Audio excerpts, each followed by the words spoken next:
বন্ধুরা, আমি নৌমিতা আবার একটি নতুন রেসিপিতে আপনাদের সবাইকে স্বাগত। তো আজকে আমি তৈরি করে দেখাবো লাউ পাতায় তেলাপিয়া মাছ ভাপা। এটা তৈরি করা ঠিক যতটা সোজা, খেতেও কিন্তু ভীষণ টেস্টি। চলুন শুরু করা যাক। তার জন্য কিন্তু শুরু থেকে শেষ পর্যন্ত রেসিপিটা দেখার অনুরোধ রইল। দেখতেই পাচ্ছেন এখানে আমি 1 কিলোর মতো তেলাপিয়া মাছ নিয়েছি এবং মাছটাকে খুব ভালোভাবে কেটে ধুয়ে নিয়েছি। এবার আমি এর সাথে কিছু উপকরণ মিলিয়ে নেব। নিয়ে নিচ্ছি পরিমাণ মতো হলুদ, লবণ।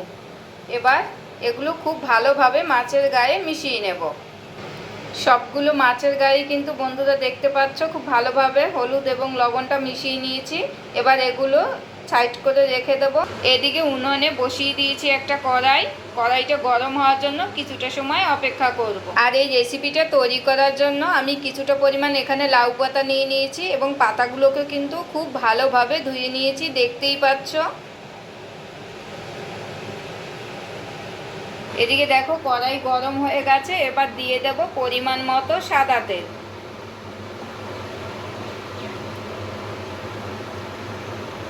তেলটা যখন গরম হয়ে যাবে তখন এক এক করে সব মাছগুলো তেলের মধ্যে দিয়ে দেব।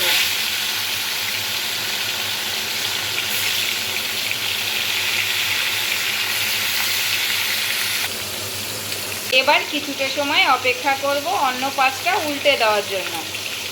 এবার মাছটা উল্টে দেব।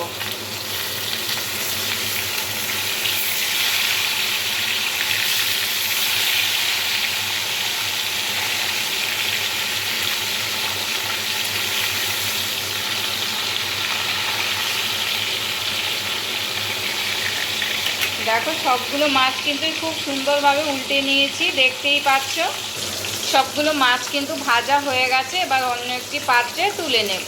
সবগুলো মাছ কিন্তু খুব ভালোভাবে ভাজা হয়ে গেছে, দেখতেই পাচ্ছ বন্ধুরা। আর আমি মাছগুলো কিন্তু খুব কড়াভাবে ভাজিনি, খুব হালকাভাবে ভেজেছি।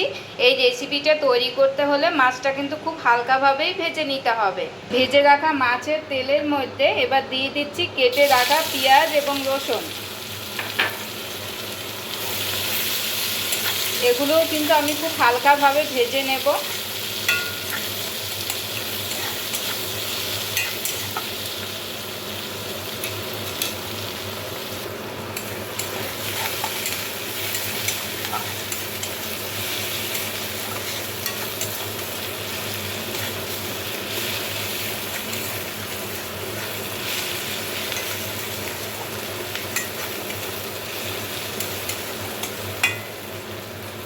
পেঁয়াজটাও কিন্তু ভাজা হয়ে গেছে। এবার অন্য একটি পাত্রে তুলে নেব।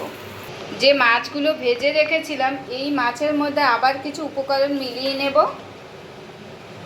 নিয়ে নিচ্ছি ভেজে রাখা পেঁয়াজগুলো,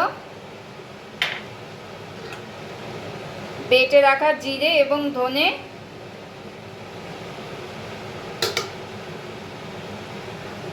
হলুদ, লবণ, বেটে রাখা লঙ্কা। এবার এগুলো খুব ভালোভাবে মাছের গায়ে মিশিয়ে নেব। সবগুলো মাছের গায়ে কিন্তু খুব ভালোভাবে মশলাটা মাখিয়ে নিয়েছি, দেখতেই পাচ্ছ বন্ধুরা।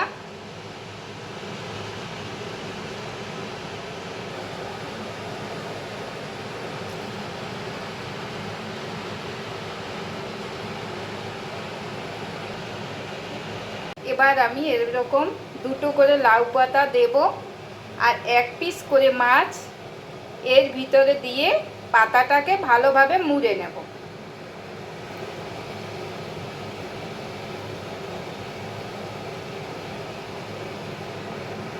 সবগুলো মাছ কিন্তু লাউ পাতার ভিতর দিয়ে পাতাটা মুড়ে সুতো দিয়ে বেঁধে দিয়েছি, যাতে মাছগুলো লাউ পাতার ভিতর থেকে বেরিয়ে না যায়। এবার এগুলোকে সাইড করে রেখে দেব। এদিকে উনুনে বসিয়ে দিয়েছি একটা কড়াইতে দিয়ে দিয়েছি তেলটা গরম হয়ে গেছে। এবার এক এক করে এগুলো সব এর ভিতরে তেলের মধ্যে ছেড়ে নেব।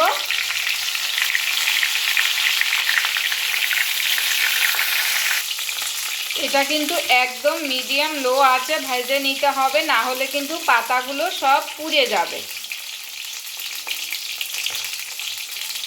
5 মিনিট পরে ঢাকনাটা খুলে নিলাম। এবার অন্য পাশটা উল্টে নেব।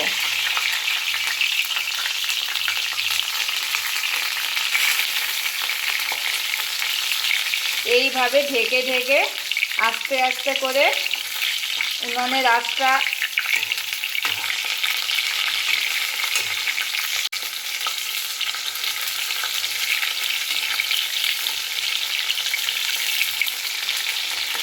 দেখো সবগুলো মাছ কিন্তু আমি উল্টিয়ে নিয়েছি, দেখতেই পাচ্ছ বন্ধুরা।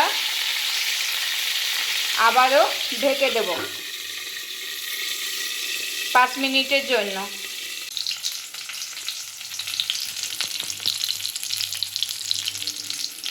সবগুলো মাছ কিন্তু ভাজা হয়ে গেছে, এবার অন্য একটি পাত্রে তুলে নেব। সবগুলো মাছ কিন্তু ভাজা হয়ে গেছে, দেখতেই পাচ্ছ বন্ধুরা কত সুন্দর একটা কালার এসেছে। এবার আমি একটা মাছ খুলে দেখাচ্ছি ভিতরটা কীরকম সিদ্ধ হয়েছে। দেখতেই পাচ্ছ বন্ধুরা পাতা থেকে খোলার পরে জাস্ট কালারটা কত সুন্দর হয়েছে, আর সিদ্ধটাও কিন্তু খুব ভালোভাবে হয়েছে। দেখতেই পাচ্ছ বন্ধুরা, তোমরা কিন্তু গরম গরম ভাতের সাথে, ফ্রাইড রাইস, পোলাও সব কিছুর সাথেই কিন্তু পরিবেশন করতে পারবে। তোমরা তো অনেকেই অনেকভাবেই পাতুরি তৈরি করে খেয়েছো, তবে আমি যেভাবে আজকে লাউ পাতায় পাতুরিটা তৈরি করে দেখালাম, তোমরা কিন্তু বাড়িতে অবশ্যই এই পদ্ধতিতে একবার হলেও পাতুরিটা তৈরি করে খাবে। অন্যান্যভাবে তোমরা যেভাবে পাতুরিটা তৈরি করে খাও, এইভাবে একবার পাতুরিটা তৈরি করে খাবে, দেখবে খেতে কত ভালো লাগে। আর আশা করছি রেসিপিটা তোমাদের সবার ভালো লেগেছে। আর ভালো লেগে থাকলে কিন্তু অবশ্যই কমেন্টে জানাবে। যদি ইউটিউব থেকে দেখো তাহলে চ্যানেলটিকে সাবস্ক্রাইব করে দেবে, আর যদি ফেসবুক থেকে দেখো তাহলে পেজটিকে লাইক করে দেবে, অন্যকে দেখার সুযোগ করে দেবে। আজকের মতো টাটা, আগামী দিন নতুন একটা রেসিপি নিয়ে তোমাদের সামনে আসবো। ততক্ষণ সবাই ভালো থাকো, সুস্থ থাকো।